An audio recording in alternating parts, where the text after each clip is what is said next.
Friends, Mamata ব্যানার্জির চালটা আমি এখন বলতে এসেছি। মমতা ব্যানার্জি অ্যাকচুয়ালি দেখো কি করছে। মমতা ব্যানার্জি এখানে এই সিপিএম আর কংগ্রেসের মধ্যে একটা বিভাজন করার চেষ্টা করছে। সিপিএম আর কংগ্রেসকে আলাদা করার চেষ্টা করছে। তার কারণ মমতা ব্যানার্জি চাইছে কংগ্রেসের সাথে জোট করতে। হুম। কংগ্রেস নাকি জোট করছে না। এই সমস্ত বলছে। মমতা ব্যানার্জি কংগ্রেসের সাথে জোট করতে চাইছে, তার কারণ পুরো মুসলিম ভোটটা তাদের কন্ট্রোলে রাখতে চাইছে। ঠিক আছে, আমি বলছি আস্তে আস্তে বিষয়টা। এই যে তৃণমূল আর কংগ্রেস, এদের আন্ডারে রাখতে চাইছে মুসলিম ভোটটাকে। আর সিপিএমকে আলাদা করে দিচ্ছে, তার কারণ সিপিএমকে তো ম্যাক্সিমাম হিন্দুরা ভোট দিত। হুম। সেই কারণে বিজেপির ভোটাররা যাতে সিপিএমের দিকে চলে যায়, অনেক ভোটাররা যাতে সিপিএমের দিকে চলে যায়, ফলে হিন্দুদের মধ্যে বিভাজন হবে আর মুসলিমরা একত্র থাকবে। হুম। ফলে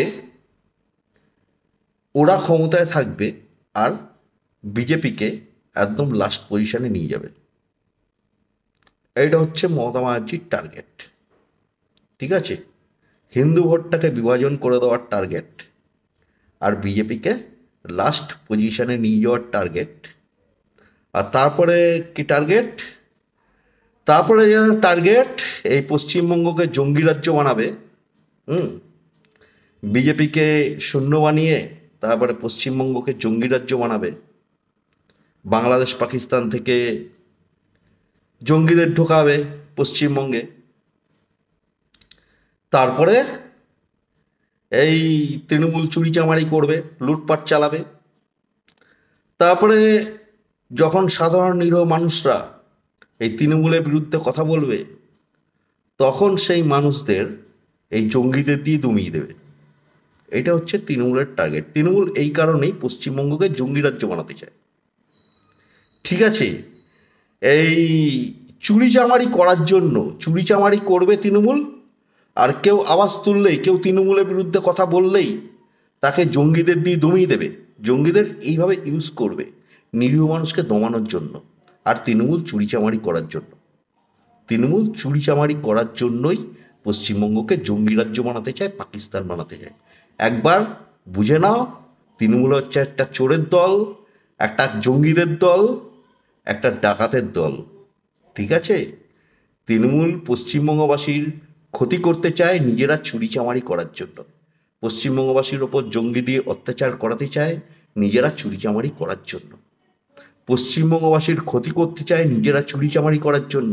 তৃণমূল এত বড় একটা ডেঞ্জার দল, এত বড় একটা ক্রিমিনাল দল। একবার চিনে নাও তৃণমূলকে। এটা হচ্ছে বিষয়। এই তৃণমূল, সিপিএম, কংগ্রেস, এই ইন্ডিজোট, ইন্ডিজোটের মাকসাদটাই এটা। বিজেপিকে শূন্য বানানোরই ওদের মাকসাদ। ওরা সব একসাথে রয়েছে এখন। এটা হচ্ছে ওদের প্ল্যান। হুম। হিন্দুরা যেন সিপিএমের দিকে চলে যাবে, হ্যাঁ, আর বিজেপিকে শূন্য বানাবে। মমতা ব্যানার্জি এই প্ল্যানেই রয়েছে। তো এখন কি করবে? আর হিন্দুরা যেন অতই বোকা, হ্যাঁ, যেন কিছু বুঝতে পারছে না। বিজেপি পশ্চিমবঙ্গবাসীকে রক্ষা করছে, এটা সবাই জানে। ঠিক আছে, বিজেপি আছে বলেই ওদের এত সমস্যা হচ্ছে। ওরা বিজেপিকে শূন্য বানানোর জন্য এত চেষ্টা চালাচ্ছে। ঠিক আছে, ওরা যে এই যে নাটকবাজিগুলো চালাচ্ছে, অ্যাকচুয়ালি তো ওরা এক, এই তৃণমূল, সিপিএম, কংগ্রেস। কিন্তু এই যে পশ্চিমবঙ্গে বলছে ওরা এক নয়। হুম। এই নাটকবাজিগুলো অ্যাকচুয়ালি বিজেপির কারণে বিজেপিকে শূন্য বানাতে চায়। তারপরে পশ্চিমবঙ্গবাসীর ওপর অত্যাচার চালাবে, নিজেরা চুরিচামারি করবে তৃণমূল। এটা হচ্ছে তৃণমূলের ধান্দা। ঠিক আছে, বিজেপি পশ্চিমবঙ্গবাসীকে রক্ষা করতে এসছে, বিজেপি পশ্চিমবঙ্গবাসীকে রক্ষা করছে। তাই পশ্চিমবঙ্গের মানুষ এটা বুঝে নিয়েছে, পশ্চিমবঙ্গে পদ্মফুলের সরকার চাই। পশ্চিমবঙ্গকে সুরক্ষিত রাখার জন্য পশ্চিমবঙ্গে আমাদের পদ্মফুলের সরকার করতে হবে। এটা পশ্চিমবঙ্গের প্রত্যেক কটা মানুষ বুঝে গেছে। এটা হচ্ছে বিষয়। তো ঠিক আছে ফ্রেন্ডস, আমার বলার ছিল। তোমরা সবাই ভালো থেকো। জয় হিন্দ, জয় শ্রীরাম, ওম নমঃ শিবায়।